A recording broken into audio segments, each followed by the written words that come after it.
Please be seated.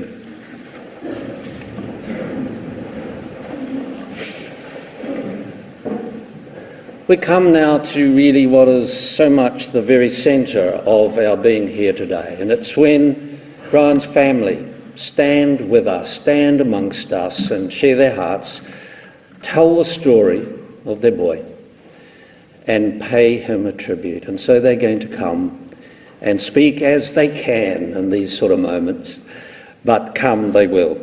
Dom, Hazel and Daniel.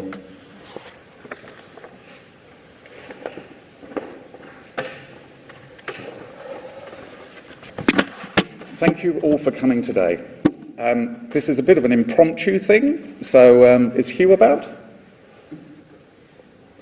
Hugh, would you mind coming and standing with me in case it all turns to custard? And I would ask you to come up, Harry, mate, but it's going to take you too long with your crutch. While Hugh is coming down, so it has to be said that last Saturday was, without doubt, the toughest day in my life. And this Saturday is the second toughest day in my life. This time last week, it was all on. Ambulances, police, people coming in and out. Our calm Saturday morning suddenly turned into something completely unexpected. A friend of mine who was in the congregation today, whose son also died young, said, I don't know why this has happened, and indeed I find myself asking the same question. Why has this happened? I know what happened, I know when it happened, I just don't know why. But I do know that it was an absolute pleasure to know Rowan. And as a real added bonus, he was my son. And hence, being the philosophical person he is, he would say, Dad, yes, why don't you just get on with it?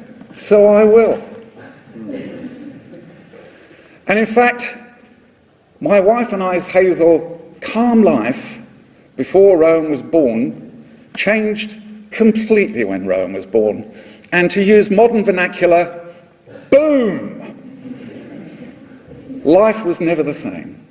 And indeed, it was just one funny event after another. And one of the events I remember was we went to the aquarium in Napier to go and see the dolphins. I'm not sure if they're there still. And when we were in there, Rowan was on yet another course of antibiotics. And for anyone who's got a baby that's on antibiotics, you know that the other end doesn't work very well during that time. Anyway, whilst watching the dolphins, it all started to get very messy. So Hazel and I bailed very quickly outside. And no sooner had got outside the door of the aquarium than Rowan was on the ground, and it was all on, bits of nappy everywhere and wipes and everything else. Unfortunately, we got out there just before the show finished. So while Hazel and I were managing Rowan on the ground with bits of, pooey nappy and all that kind of stuff, everybody started filing out around us. And it was like, oh, God, oh, dear, oh, nasty. Did you have to do that here? And then Rowan also, though, was a good sport. You could pull his leg and he would take it very well. And when he was younger also, as my other son Daniel will tell you, I'm rotten on April Fool's Day. And there was a time when I rang my own home phone using my cell phone and had a wee chat, and this was April Fool's Day on a Sunday. Had a wee chat with myself on the phone, put the phone down and said, Rowan, guess what? They've decided to have school on Sunday today. Oh no. So mate, you'll have to get your teeth brushed, you get yourself washed, all that kind of stuff. And rather bemoaning, he sort of wandered around, got himself ready and sat on the settee.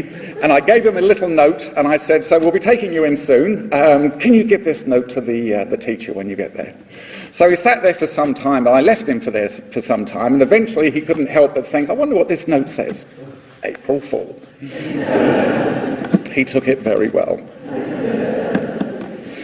And there was also a time, I think we had a fair few trips down to Casualty with Rowan, but there was, I've got one of those Weber barbecues, which is one of the sort of kettle things with the metal on the outside. And I said to Rowan in the garden, don't touch this, it's very hot, whatever you do, don't touch this. We're talking about 4 years old probably. Don't touch it, whatever you do, it's very hot, it will hurt you, don't touch it. Don't touch it, Rowan, will you? Anyway, sometime later, Rowan came in, and I thought he'd fallen over on the path or something, because all his hands were red. And I didn't even think for 1 minute he'd gone, I wonder how hot it is. Oh, it is hot. And another trip down to Casualty, where his hands were all put anti-burn stuff and so forth. And then when Rowan got much older, he was still a good sport as well, but also used to do some very odd things from time to time. And even last year, Rowan decided that with the assistance of YouTube, why do you have to go and pay an acupuncturist when you can give it a go yourself? I didn't know this. And Rowan came down from the shower in his towel and stood in front of me and said, Dad, how'd you get splinters out? And I said, so, hold on, bearing in mind you've just been in the shower, and our shower is tiled all the way round and it's got a metal and glass door. How did you manage to get a splinter in the shower? And he said, all right, I'll come clean. I've got a sewing needle stuck under here. I said, what? A sewing needle? How'd you manage that? So I was doing the acupuncture, right? And I lost it. Right. Now, it just so happened that we were actually going to a dinner that evening with Fiona and Julian. And so I know, oh God, down after hours, and this was about 4 o'clock. So I thought, yeah, God, we're going to be down there for ages, and we'll miss the dinner, and I was looking forward to seeing Fiona and Julian. So I prodded it, and it was maybe about 6 millimetres below the skin. And so I said to Rowan, how do you feel about a bit of whiskey and some amateur surgery? So he actually didn't really fancy leaving home either, not to mention having to put up with the embarrassment of going down there and explaining all about the homemade attempts at acupuncture. So although his mother was, we need to go down there, what are you doing? This is dangerous and blah, blah, blah. But having watched lots of old medical movies, I knew that all I needed was a candle, a Stanley knife, and for him to drink lots of whiskey. And off we went. So I'm slowly slicing away through his skin, and every now and then I checked he was all right. Oh, I'm fine, don't worry, I'm fine. It's all going fine. I said, I haven't quite got there yet. So carried on going down. Eventually it popped up, got the tweezers out, and indeed he was extremely pleased. Now, I said, comes the difficult bit. I've got to seal the wound. How do you do that, Dad? And indeed, he had that black mark with him for some time, and will do. And also, and you'll have to forgive me, Alex, at the end of the day, listening to Rowan when he came back from university, he had all sorts of ideas about political ideas and all that kind of thing. One of the great ideas, I thought, was that if we think about it as human beings, really only the people who want to go to work need to go to work. They can earn all the money and the rest of us can just not go to work. Wow, excellent. If you can put that in place, I'd be really happy, mate. Tricky, but that would just be absolutely brilliant. We were going to do away with banks, which was absolutely fabulous. And also he was forming a political party called the CAP. And for a little while, because I kept saying to him, you need to have Republic in there, just after the C, I would say. It took him a little while to work out that would be the crap party. But nevertheless, I did try to take him seriously, and he probably didn't thank me for pulling his leg with his truly wonderful political ideas, but it was entertaining to listen to him.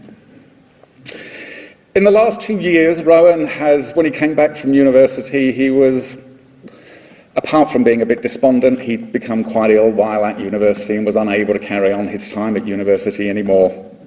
And so he came back home and he was quite despondent, didn't actually see much of a life for himself and couldn't see where it was going. In the last 2 years, he's been at home. I've taught him how to program, and indeed he's been doing extremely well on the programming front. And for anyone in the industry, he had the bug. To that end, he was working hours from time to time each day programming on the stuff that I'd given him to do. So he started to see, oh, I can have a life myself. I can earn some money myself. He was having a wonderful time with his girlfriend, Brianna. He was getting exercise. We were doing lots of things. So I have to say that right now, this does seem to be a particularly cruel event because he had turned his life round from being somewhat despondent to having his life and his head in an extremely good space. But at least I'm glad that we actually had Rowan in that space, and if there's anything we can take solace from the fact that, yes, when Rowan passed away, and indeed the weekend just before that, he actually said, "You know, I am the happiest I've ever been in my life." And for anyone, again, who's experienced this, you get this interesting thing afterwards of little things that happen, which you realise how relevant they are when people say them. Hayes went out for a walk with him the day before he died, and that type of thing. So we can take solace from that. Rowan and I had a shared interest in the universe. Everything out there, galaxy-wise, star-wise, and so forth. And Rowan shone so brightly in our lives that for me, the disappearing of Rowan is very much like the disappearing of a star. It will leave the most enormous black hole that will never be filled. I will learn to live around it. I will learn to cope with it. But it will always be there. Rowan, thank you for being Rowan.